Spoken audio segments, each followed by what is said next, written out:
میرے انتہائی قابل صد احترام محترم و مکرم معزز سامعین حضرات، جمادی الثانی کے اس مہینہ کی 22 تاریخ کو خلیفہ اول خلیفہ بلا فصل امیر المومنین خلیفۃ المسلمین یار غار والمزار حضرت سیدنا ابو بکر صدیق رضی اللہ تعالی عنہ کی یوم وفات ہے۔ وفات کے حوالہ سے اور فضائل ابو بکر صدیق رضی اللہ تعالی عنہ کے حوالہ سے میں پہلے مختلف نشستوں میں عرض کر چکا ہوں۔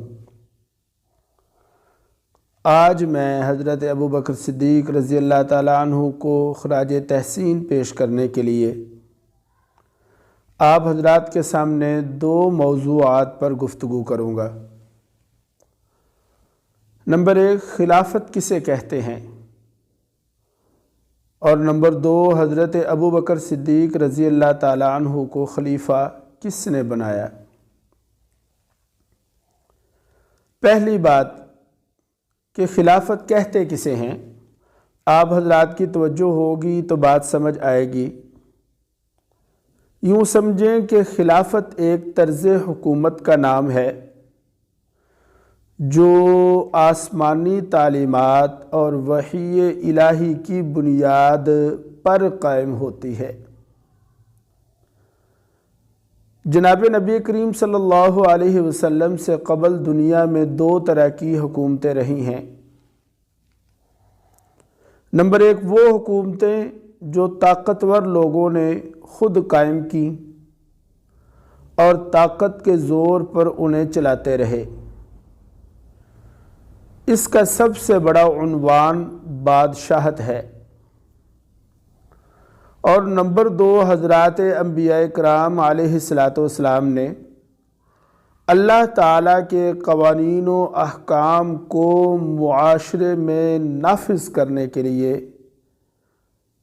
حکومتیں قائم کیں، جن میں حضرت یوسف علیہ السلام، حضرت یوشع بن نون علیہ السلام، حضرت داؤد علیہ السلام اور حضرت سلیمان علیہ السلام، اسی طرح دیگر انبیاء بنی اسرائیل کی حکومتوں کو بطور مثال کے پیش کیا جا سکتا ہے۔ گویا کہ بعثت نبوی سے قبل 2 طرح کی حکومتیں دنیا میں رہیں، ایک خالص اسلامی طرز اور دوسری بادشاہت، یا یوں سمجھیں کہ ایک خلافت اور دوسری بادشاہت۔ انبیاء کرام علیہ السلام اللہ کے دنیا میں خلیفہ ہوتے ہیں۔ چنانچہ قرآن پاک میں اللہ ارشاد فرماتے ہیں وَإِذْ قَالَ رَبُّكَ لِلْمَلَائِكَةِ إِنِّي جَاعِلٌ فِي الْأَرْضِ خلیفہ۔ آدم نبی تھے اور اللہ کے خلیفہ تھے، لہذا پھر انبیاء دنیا میں تشریف لاتے رہے اور اپنے اپنے دور میں خلافت والا کام کرتے رہے۔ بخاری شریف کی روایت کے مطابق جناب رسول اللہ صلی اللہ علیہ وسلم نے فرمایا کہ بنی اسرائیل میں اقتدار انبیاء کرام کے پاس ہوتا تھا۔ ایک پیغمبر دنیا سے چلے جاتے تو دوسرے آ جاتے، لیکن میرے بعد چونکہ نبی کوئی نہیں آئے گا، اس لیے اب میرے خلفاء ہوں گے جو سیاسی نظام کو چلائیں گے۔ اور اس کے ساتھ ہی نبی اکرم صلی اللہ علیہ وسلم نے امت کو ان خلفاء عظام کی پیروی کی ہدایت بھی فرمائی۔ گویا خلافت دنیا میں آسمانی تعلیمات کے نفاذ و ترویج کے نظام کا نام ہے جو پہلے انبیاء کرام قائم کرتے تھے، اور پھر حضرت صلی اللہ علیہ وسلم کے بعد نبوت کا دروازہ بند ہو گیا تو اس نظام کو چلانے کے لیے خلافت کا باقاعدہ نظام قائم کیا گیا۔ آپ میری بات سمجھ گئے ہوں گے کہ پہلے انبیاء آتے تھے، وہ اللہ کے خلیفہ ہوتے تھے۔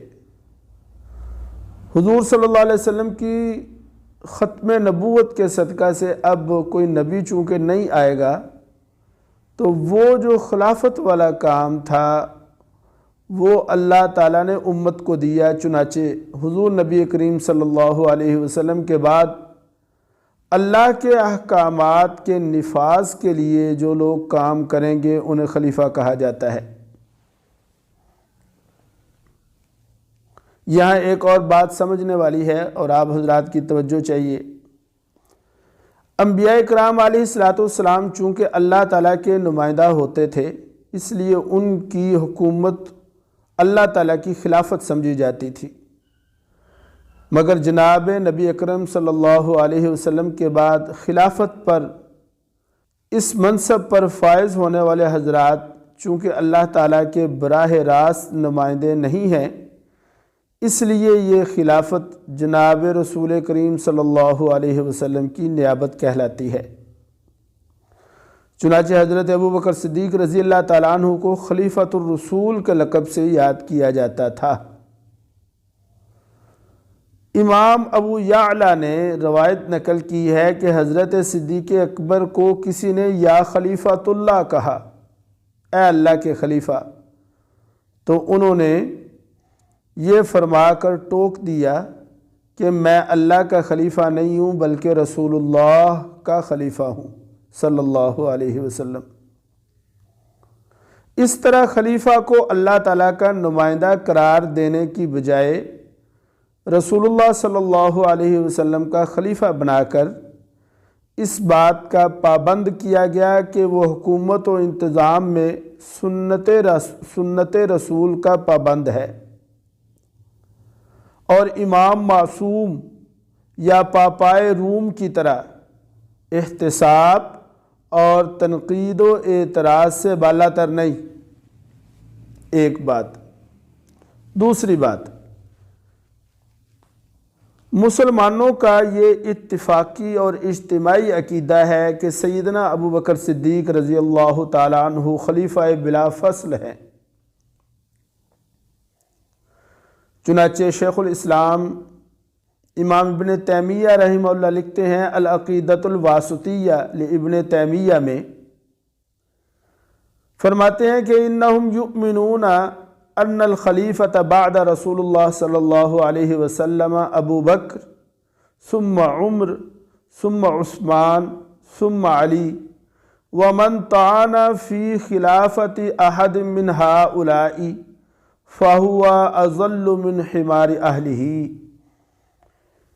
فرمایا کہ مسلمانوں کا یہ عقیدہ ہے کہ آپ صلی اللہ علیہ وسلم کے جو خلیفہ ہیں آپ کے بعد، وہ ابو بکر ہیں، پھر عمر ہیں، پھر عثمان ہیں، پھر علی ہیں، اور جو کوئی بھی ان کی خلافت پر طعن کرتا ہے یا اعتراض کرتا ہے، فرمایا وہ گمراہ ہے، اور اس کی حیثیت بالکل ایسے ہی ہے جیسے گھروں میں بندھا ہوا کوئی گدھا ہوتا ہے۔ تو شیخ الاسلام ابن تیمیہ نے یہ متفقہ عقیدہ بیان فرما دیا کہ آپ صلی اللہ علیہ وسلم کے بعد جو آئیں گے وہ آپ کے نائب ہوں گے، آپ کے خلیفہ ہوں گے۔ یہاں پر ضمناً ایک اور بات سمجھ لیں کہ خلیفہ خود مقرر کیوں نہیں فرمایا۔ آپ دیکھیں کہ اگر خلیفہ خود نامزد کر دیتے تو یہ جو جھگڑے ہیں آج کل اور یہ جو کیا کہتے ہیں آپسی باتیں ہیں اس سلسلہ میں، وہ ساری ختم ہو جاتی۔ علماء نے لکھا ہے اس میں بڑی حکمتیں تھیں۔ ایک حکمت یہ ہے کہ اگر آپ صلی اللہ علیہ وسلم خود خلیفہ نامزد فرما دیتے تو پھر قیامت تک کے لیے یہ سنت بن جاتی، نہ کوئی جمہوریت رہتی، نہ کوئی خلافت رہتی، نہ کوئی ایسی بات یا کوئی اور طرز نظام حکومت رہتا، بلکہ یہ بات قیامت تک کے لیے ہو جاتی کہ ہر جانے والا اپنا خلیفہ خود متعین کرے گا۔ میری بات آپ سمجھ رہے ہیں؟ ایک خلیفہ آیا، وہ جب جانے لگا تو جانے سے پہلے اس نے کسی دوسرے کو خلیفہ بنا دیا، تو یوں اس طرح خلافت پھر چلتی، ایک دوسرے کو طے کرتے رہتے۔ آپ صلی اللہ علیہ وسلم نے طے نہیں فرمایا، بلکہ امت پر چھوڑ دیا کہ تم جس کو چاہو منتخب کر کے اپنا خلیفہ بنا لو۔ البتہ قرآن مجید اور سرکار دو عالم صلی اللہ علیہ وسلم کے فرامین سے ایسے بہت سے اشارات ملتے ہیں کہ آپ نے اپنے بعد حضرت سیدنا ابو بکر صدیق رضی اللہ تعالیٰ عنہ کو خلیفہ بنایا۔ میں نے عرض کیا کہ منتخب فرمایا، پسند کیا، باقاعدہ نامینیٹ تو نہیں کیا، یا یہ ہے کہ کوئی ان کو خود اپنی جگہ پر بٹھایا تو نہیں، لیکن ابو بکر کو پسند کیا، انہی کو چاہا کہ میرے بعد یہی ہوں، اور اس کے ساتھ ساتھ اس رائے کا بھی اظہار فرمایا کہ میں بھی یہی پسند کرتا ہوں اور مسلمان بھی ابو بکر کے علاوہ کسی اور کو پسند نہیں کریں گے۔ اس پر میں آپ حضرات کے سامنے قرآن مجید سے ایک دو حوالے اور کچھ احادیث کی روشنی میں آپ کے سامنے عرض کروں گا۔ چنانچہ سورہ الفتح ہے، یہ 26واں پارہ ہے۔ اللہ تعالیٰ ارشاد فرما رہے ہیں قُلْ لِلْمُخَلَّفِينَ مِنَ الْأَعْرَابِ سَتُدْعَوْنَ إِلَىٰ قَوْمٍ أُولِي بَأْسٍ شَدِيدٍ تُقَاتِلُونَهُمْ أَوْ يُسْلِمُونَ۔ ان پیچھے رہ جانے والے اعرابیوں کو، دیہاتیوں کو یہ کہہ دیجئے کہ ان قریب انہیں ایک بہت بڑی جنگ اور لڑائی کے لیے بلایا جائے گا، وہاں پر قتال ہوگا، یعنی گویا کہ ایک بہت بڑی جنگ ہے، ایک بہت بڑا معرکہ ہے، اس معرکہ میں یہ لوگ آئیں گے، ان کو آنا پڑے گا۔ اور ساتھ آگے یہ فرما دیا فَإِن تُطِيعُوا يُؤْتِكُمُ اللَّهُ أَجْرًا حَسَنًا، جس نے تو اس بلانے پر اطاعت کی، لبیک کہا اور جنگ میں شریک ہو گیا، اس کے لیے تو اجرن حسنا، بہت بڑا اچھا اجر، بڑا اچھا پیکیج ہے اس کے لیے۔ وَإِن تَوَلَّوْا، اور اگر تم پھر گئے جیسا کہ تم سے پہلے لوگ پھرے، تو سن لو کو يُعَذِّبُكُمْ عَذَابًا أَلِيمًا، پھر تمہارے لیے دردناک عذاب ہے۔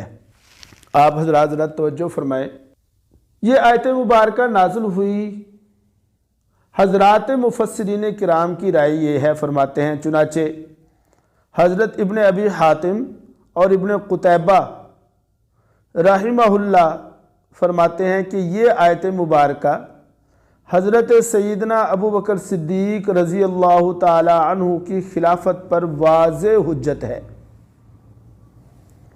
میں آپ کو بات سمجھاتا ہوں، اس آیت میں ایک بہت بڑی جنگ کی طرف بلایا گیا،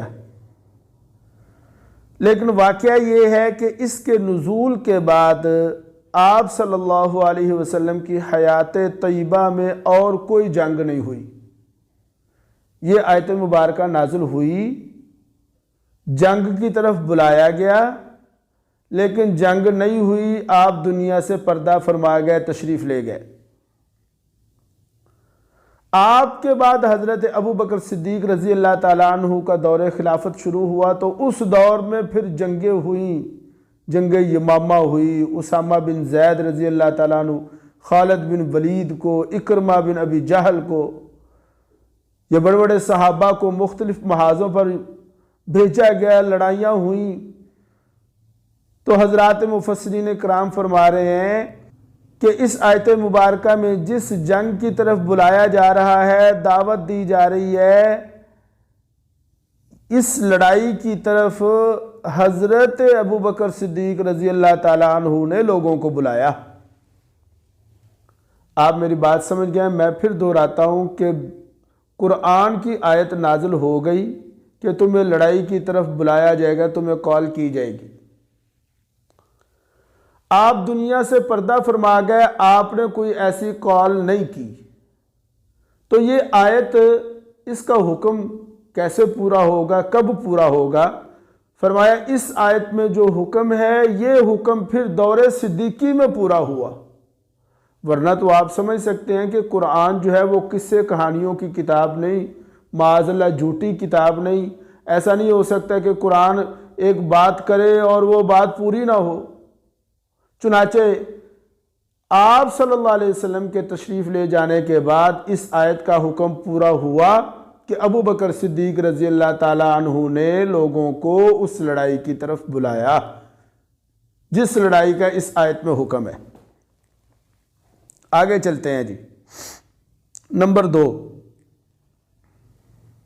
سورہ تحریم میں ایک آیت مبارکہ وَإِذْ أَسَرَّ النَّبِيُّ إِلَىٰ بَعْضِ أَزْوَاجِهِ حَدِيثًا، جب نبی صلی اللہ علیہ وسلم نے اپنی کسی بیوی سے ایک روز ایک خفیہ بات کی، یہ اس آیت کا ترجمہ ہے۔ تفسیر صافی ہے اور تفسیر قمی۔ واقعہ یہ ہے یا اس آیت کا شان نزول یہ ہے کہ سرکار دو عالم صلی اللہ علیہ وسلم نے ایک موقع پر، اور پھر وہ جو واقعہ ہے اس واقعہ کی تفصیل میں نہیں جاتا چونکہ وقت مختصر ہے، ایک موقع پر حضرت حفصہ رضی اللہ تعالیٰ عنہ کچھ ناراض ہوئیں تو آپ نے ان کی دلجوئی کے خاطر ایک بات کی اور یہ فرمایا کہ میں تمہیں ایک راز کی بات بتاتا ہوں، اگر تو نے اس راز کو ظاہر کرنے کی کوشش کی تو تیرے لیے اچھا نہیں ہوگا، یعنی میری اس بات کو راز ہی رکھنا۔ سیدہ حفصہ نے عرض کیا کہ ٹھیک ہے۔ اس آیت مبارکہ میں جو سورہ تحریم 28ویں پارہ کی ہے، اس میں اسی راز کی بات کی طرف اشارہ ہے کہ نبی نے اپنی بیوی سے راز کی بات کی۔ وہ راز کی بات کون سی تھی؟ چنانچہ احادیث میں لکھا ہے اور اس آیت کے شان نزول میں لکھا ہے کہ آپ صلی اللہ علیہ وسلم نے فرمایا، سن حفصہ، وہ راز کی بات یہ ہے کہ ان ابا بکر یلی الخلافت بعدی ثم بعدہ ابوک، وہ جو راز کی بات ہے وہ یہ ہے کہ میرے بعد خلیفہ ابو بکر ہوگا، پھر اس کے بعد تمہارا باپ ہوگا۔ فقالت من انبأک ھذا، حضرت حفصہ کہتی ہیں کہ آپ کو یہ بات کس نے بتائی؟ تو آپ صلی اللہ علیہ وسلم نے ارشاد فرمایا، نبأنی العلیم الخبیر، مجھے اس بات کی خبر دی اس ذات نے جو علیم ہے اور خبیر ہے۔ گویا یہ 28ویں پارے کی جو آیت مبارکہ ہے، اس آیت مبارکہ کا وجہ نزول بھی یہی ہو گیا کہ آپ صلی اللہ علیہ وسلم نے حضرت حفصہ کے روبرو اشارہ فرما دیا کہ میرے بعد خلیفہ ابو بکر ہوں گے۔ بھائی وقت مختصر ہے، اب آگے چلتے ہیں، کچھ احادیث مبارکہ بھی آپ کے سامنے عرض کر دیتا ہوں۔ میرا ٹاپک یہ ہے کہ حضرت ابو بکر صدیق رضی اللہ تعالیٰ عنہ کو خلافت کس نے دی؟ چنانچہ اس ٹاپک پر میں نے 2 آیات بیان کی اور ان کے ضمن میں یہ عرض کر دیا کہ آپ صلی اللہ علیہ وسلم نے اشارہ فرمایا کہ میرے بعد خلیفہ ابو بکر ہوں گے۔ اب آتے ہیں ایک حدیث کی طرف۔ یہ سنن ترمذی کی روایت ہے، امام ترمذی رحمہ اللہ کتاب المناقب فی مناقب ابی بکر روایت کرتے ہیں، عن حذیفہ قال قال رسول اللہ صلی اللہ علیہ وسلم اقتدوا بالذین من بعد ابی بکر وعمر۔ توجہ کر لیں، حضرت حذیفہ رضی اللہ تعالیٰ عنہ روایت کر رہے ہیں کہ آپ صلی اللہ علیہ وسلم نے ارشاد فرمایا کہ لوگوں میرے بعد تم ابو بکر اور عمر کی اقتداء کرنا، ان کے پیچھے چلنا۔ چنانچہ سرکار دو عالم صلی اللہ علیہ وسلم اپنے اس ارشاد میں اس بات کی طرف اشارہ فرما گئے کہ میرے بعد ابو بکر و عمر کی اقتداء کرنا۔ پھر صحیح بخاری کتاب الصلاۃ باب الخوخ والممر فی المسجد۔ عن ابی سعید خدری رضی اللہ تعالیٰ عنہ، حضرت ابو سعید خدری رضی اللہ تعالیٰ عنہ راوی ہیں، اور یہ ایک لمبی روایت ہے جس کے آخر میں یہ فرمایا کہ لا یبقین فی المسجد باب الا سد الا باب ابی بکر۔ مسئلہ یہ ہے کہ جب مسلمانوں کی تعداد میں اضافہ ہوا تو مسجد میں بھی ظاہر ہے جماعت میں لوگ زیادہ ہونے لگے، ہجرت کر کے لوگ مکے سے آئے ہوئے تھے، مدینہ میں انصار بھی بہت سارے مسلمان جوک در جوک ہوئے۔ مسجد نبوی کے صحن میں بہت سارے صحابہ کے لوگوں کے دروازے کھڑکیاں کھلتی تھیں، جس سے شاید شور بھی آتا تھا، گھروں کی آوازیں بھی باہر آتی تھیں، یا یہ ہے کہ بد نظمی بھی ہوتی ہوگی، نمازوں کے اوقات میں ادھر ادھر سے لوگ آ رہے ہیں، گویا مسجد کا صحن جو تھا وہ ایک طرح کا راہ گزر بھی تھا۔ تو سرکار دو عالم صلی اللہ علیہ وسلم نے جب مجمع بڑھ گیا اس کے پیش نظر ایک ارشاد فرمایا سن لو، مسجد کے صحن کی طرف جتنے لوگوں کے دروازے اور کھڑکیاں ہیں وہ بند کر دی جائیں گی سوائے ابو بکر کے دروازے کے رضی اللہ تعالیٰ عنہ۔ بھائی میرے عزیزو دوستو، اس سے آپ اندازہ کر سکتے ہیں کہ سارے دروازے بند کر دیے، یعنی یہ فرما دیا، اس بات کی طرف اشارہ تھا کہ سارے دروازے بند ہوں گے، اگر کوئی دروازہ کھلا ہوگا تو وہ ابو بکر کا ہوگا۔ تیسری روایت، یہ روایت بھی صحیح بخاری کی کتاب فضائل اصحاب النبی اور باب فضل ابو بکر صدیق بعد النبی صلی اللہ علیہ وسلم، عن ابن عمر رضی اللہ عنہما، حضرت ابن عمر رضی اللہ تعالیٰ عنہ فرماتے ہیں کننا نخیر بین الناس فی زمن النبی صلی اللہ علیہ وسلم فنخیر ابا بکر ثم عمر بن خطاب ثم عثمان بن عفان رضی اللہ عنہ۔ آپ صلی اللہ علیہ وسلم کے بعد لوگوں نے اور ہم نے کیا کیا کہ لوگوں کے درمیان سب سے پہلے ابو بکر کو چنا، پھر عمر کو چنا، پھر عثمان کو چنا۔ اسی طرح صحیح مسلم فضائل صحابہ من فضائل ابی بکر صدیق رضی اللہ تعالیٰ عنہ، حضرت عائشہ رضی اللہ عنہا فرماتی ہیں قال رسول اللہ صلی اللہ علیہ وسلم لا ينبغي لقوم فیہم ابا بکر ان یؤمہم غیرہ، کہ آپ صلی اللہ علیہ وسلم نے فرمایا کہ کسی قوم کے لیے یہ بات مناسب نہیں کہ وہ اپنی امامت کے لیے ابو بکر کے علاوہ کسی اور کو چنے۔ لو جی بات واضح ہو گئی، کیوں بھائی؟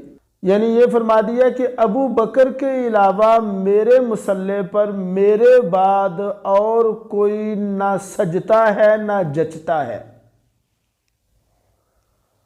اشارہ کر دیا کہ تمہارے لیے یہ غیر مناسب ہوگا کہ تم ابو بکر کے علاوہ کسی اور کو میرے مصلی پر کھڑا کرو۔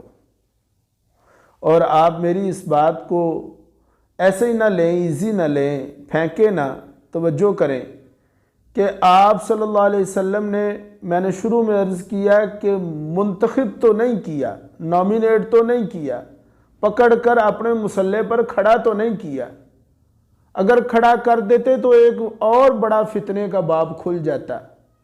کھڑا تو نہیں کیا لیکن اشارہ کیا، اور اشارہ میں یہاں تک فرما دیا کہ لوگوں ابو بکر کے علاوہ میرے بعد ابو بکر کے علاوہ میرے مصلی پر کسی اور کو کھڑا کرنا انتہائی غیر مناسب ہوگا۔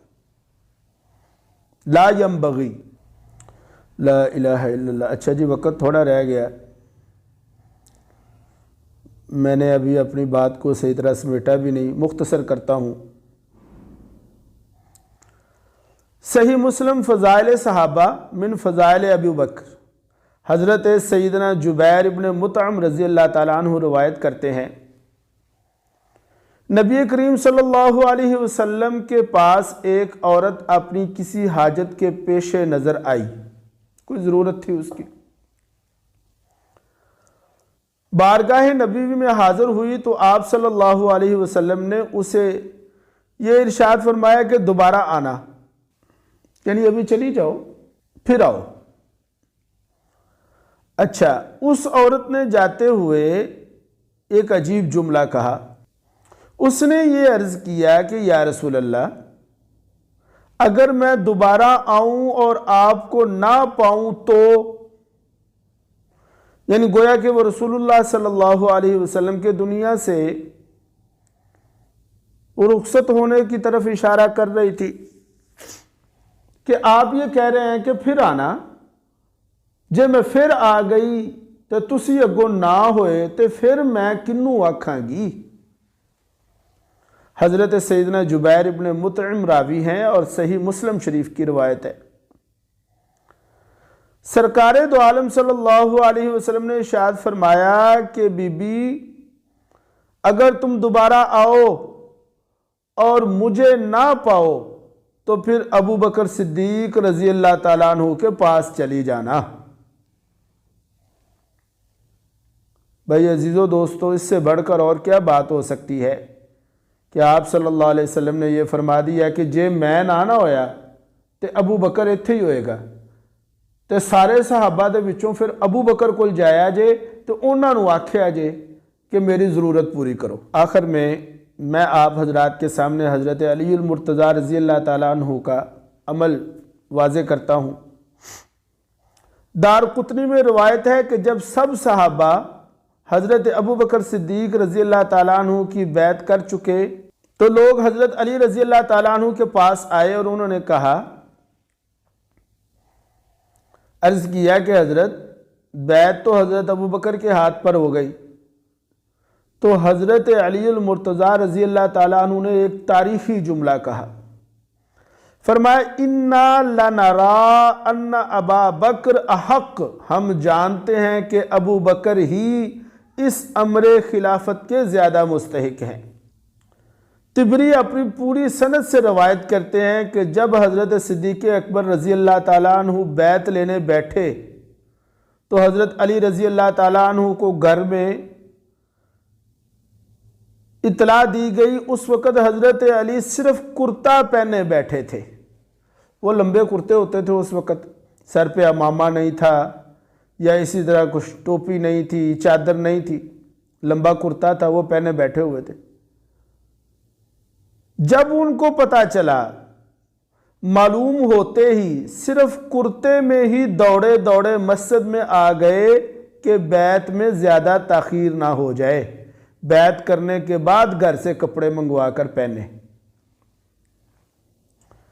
ان سب سے واضح روایت وہ ہے جسے مشہور محتاط نقاد اور محدث مورخ حافظ ذہبی اور حافظ ابن عساکر دارقطنی نے لکھا کہ حضرت علی المرتضیٰ رضی اللہ تعالیٰ عنہ اپنے زمانہ خلافت میں کوفہ میں مقیم تھے، تو ان سے کسی شخص نے پوچھا کہ کیا آپ کے پاس اس خلافت کا کوئی عہد نامہ ہے،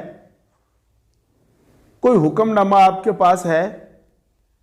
حضرت علی رضی اللہ تعالیٰ عنہ نے فرمایا کہ تم کیا سمجھتے ہو، اگر میرے پاس کوئی عہد نامہ ہوتا نا، یعنی اگر میرے پاس کوئی حکم نامہ ہوتا تو سن لو، میرے پاس اگر کوئی عہد نامہ ہوتا تو میں ابو بکر عمر کو منبر نبوی کی پہلی سیڑھی پر بھی قدم نہ رکھنے دیتا۔ فرماتے ہیں حضور صلی اللہ علیہ وسلم نہ اچانک فوت ہوئے ہیں نہ ہی کوئی قتل ہوئے ہیں، بہت دن بیمار رہے ہیں، بیماری کے ایام میں راتیں انہوں نے ہمارے ساتھ گزاری ہیں۔ میرے سامنے مؤذن آ کر نماز کا پوچھتا تو فرماتے کہ ابو بکر کو کہو وہ نماز پڑھائے، پھر آ کر پوچھتا، پھر فرماتے ابو بکر کو کہو کہ وہ نماز پڑھائے، اور فرماتے حالانکہ میں بھی وہاں موجود ہوتا تھا لیکن اور آپ کو پتا تھا کہ میں موجود ہوں، میری موجودگی میں ابو بکر سے یہ کہا جاتا ہے کہ نمازیں پڑھائیں، میرے سامنے مؤذن آ کر یہ کہتا تھا، میں موجود ہوتا تھا۔ بلکہ بعض ازواج مطہرات میں سے ایک نے عرض بھی کیا کہ ابو بکر نماز نہ پڑھائیں، تو حضور صلی اللہ علیہ وسلم ناراض ہوئے اور فرمایا کہ ابو بکر کو ہی کہو کہ وہ نماز پڑھائیں۔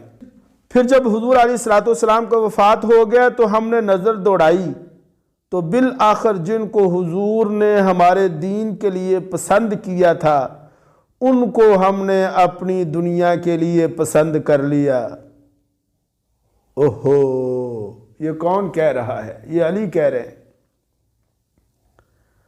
کہتے ہیں آپ کی رحلت کے بعد، آپ کی وفات کے بعد ہم نے چاروں طرف نظر دوڑائی تو ہم نے یہ سوچا کہ سرکار دو عالم صلی اللہ علیہ وسلم نے اپنی زندگی میں جسے ہمارے دین کا امام بنایا، جسے اپنے مصلی پر کھڑا کیا اور جسے ہمارے دین کے لیے پسند کیا، اسے ہی ہم اپنی دنیا کے لیے پسند کرتے ہیں۔ روایت ہے سرکار دو عالم صلی اللہ علیہ وسلم بیمار ہوئے۔ ایک دن آپ صلی اللہ علیہ وسلم مسجد میں تشریف لائے۔ اچھا سن لیں، 17 کے قریب نمازیں آپ کی حیات طیبہ میں ابو بکر نے پڑھائی ہیں، اور مشہور حدیث مرو ابا بکرن، جاؤ ابو بکر سے کہو کہ وہ نمازیں پڑھائیں۔ 2 دن سے نمازیں پڑھا رہے تھے۔ مؤذن نے آ کر کہا کہ اگر آپ نماز پڑھاتے ہیں تو کیا میں پھر اقامت کہوں؟ حضرت بلال تھے۔ حضرت ابوبکر صدیق رضی اللہ تعالیٰ عنہ اٹھے، مصلی پر کھڑے ہو گئے، اور ادھر سرکار دو عالم صلی اللہ علیہ وسلم کی کچھ طبیعت میں افاقہ ہوا۔ آپ اپنے 2 صحابہ حضرت عباس اور حضرت علی رضی اللہ تعالیٰ عنہ کے کندھوں پر ہاتھ رکھ کر پاؤں گھسیٹ کر مسجد کی طرف آئے۔ مسجد میں حالت یہ تھی کہ صفیں بنی ہوئی تھی، نماز شروع ہو چکی تھی۔ آپ تشریف لائے، حضرت ابوبکر صدیق کے ساتھ کھڑے ہو کر پھر نماز پڑھائی۔ گویا کہ آخر وقت میں مصلی پر ابوبکر صدیق تھے۔ جب آپ کے آخری ایام تھے، مرض الوفات تھی، تو مصلی رسول پر حضرت ابوبکر صدیق تھے۔ آپ صلی اللہ علیہ وسلم نے دیکھا بھی، مسکرائے بھی، ساتھ کھڑے ہو کر نماز پڑھائی۔ پھر کسی اور موقع پر آپ کسی قبیلہ کی صلح کرانے کے لیے اس قبیلہ میں چلے گئے اور پیچھے حضرت ابوبکر صدیق رضی اللہ تعالیٰ عنہ کو نمازوں کا حکم دے گئے۔ حضرت ابوبکر صدیق رضی اللہ تعالیٰ عنہ نے نماز پڑھانی شروع کر دی تو آپ جس کام کی غرض سے گئے تھے اس کام سے واپس آ گئے، اس حالت میں کہ جماعت کھڑی تھی۔ آپ رستہ بناتے بناتے آہستہ آہستہ جو ہے نا وہ پہلی صف میں پہنچ گئے۔ صحابہ کہتے ہیں ابوبکر صدیق رضی اللہ تعالیٰ عنہ کی حالت یہ تھی کہ جب وہ نماز پڑھا رہے ہوتے تھے تو ان کو کسی چیز کی خبر نہیں ہوتی تھی، ان کو نہیں پتہ چلا۔ لوگوں نے جب آپ صلی اللہ علیہ وسلم کو پہلی صف میں دیکھا تو تصفیق شروع کر دی۔ تصفیق کسے کہتے ہیں؟ آپ جانتے ہیں اگر امام سے غلطی ہو جائے تو مرد جو ہے وہ سبحان اللہ کہتا ہے، اور عورتیں جو ہوتی ہیں وہ تالی بجاتی ہیں، یعنی دائیں ہاتھ کو بائیں ہاتھ کی پشت پر مار کر، ایسے پشت پر مار کر ایسے مارتی ہیں، اسے تصفیق کہتے ہیں۔ اس وقت حکم نہیں آیا تھا، لوگوں نے تالیاں بجانی شروع کر دی، لیکن حضرت ابو بکر کو پتہ کو نہیں لگا، وہ نماز پڑھاتے رہے۔ اچھا پوری حدیث سنا دیتا ہوں آپ کو، وقت ہو گیا لیکن پوری حدیث سناتا ہوں۔ نماز پڑھاتے رہے، اکثر لوگوں نے، پھر مسجد میں شور مچ گیا، سارے لوگ تالیاں بجا رہے ہیں۔ حضرت ابو بکر بھی متوجہ ہوئے، دیکھا کہ آپ صلی اللہ علیہ وسلم صف میں کھڑے ہیں تو پیچھے ہٹنے لگے۔ سرکار دو عالم صلی اللہ علیہ وسلم نے اشارہ فرمایا، نہیں وہی ابو بکر نماز تسی پڑھاؤ، لیکن حضرت ابوبکر صدیق رضی اللہ تعالیٰ عنہ اس کے باوجود پیچھے ہٹ گئے۔ پھر سرکار آگے تشریف لائے، نماز پڑھائی۔ یہ واقعہ ہے۔ پھر یہ ہے کہ آگے مسئلہ بھی بتا دیتا ہوں آپ کو۔ نماز سے فارغ ہو کر پوچھا ابو بکر، میں تینوں آکھیا سی چپ کر کے نماز پڑھا، تو پھر تو پیچھے کیوں آ گئے؟ تو حضرت ابو بکر نے یہ عرض کیا یا رسول اللہ ابن ابی قحافہ کی یہ مجال کیسے ہو سکتی ہے کہ آپ موجود ہوں اور میں نماز پڑھا دوں؟ پھر آپ لوگوں کی طرف متوجہ ہوئے فرمایا بھائی گل سنو، آ جڑا تسی تصفیق کرتے رہو نا، تالیاں مارتے رہو، یہ بیبیاں دا کم جے۔ مرد سبحان اللہ کہیں گے، عورتیں تصفیق کریں گی۔ بھائی میرے عزیز و دوستو، سرکار کا تشریف لانا اور بھرے مجمع میں ابو بکر کو یہ کہنا کہ بھائی نماز پڑھاندا رہو، تو مصلی تے کھلوتا رہو، اس سے بڑھ کر اور کیا دلیل ہو سکتی ہے کہ سرکار دو عالم صلی اللہ علیہ وسلم نے حضرت ابو بکر کو اپنی زندگی میں اپنے مصلی پر کھڑا کیا۔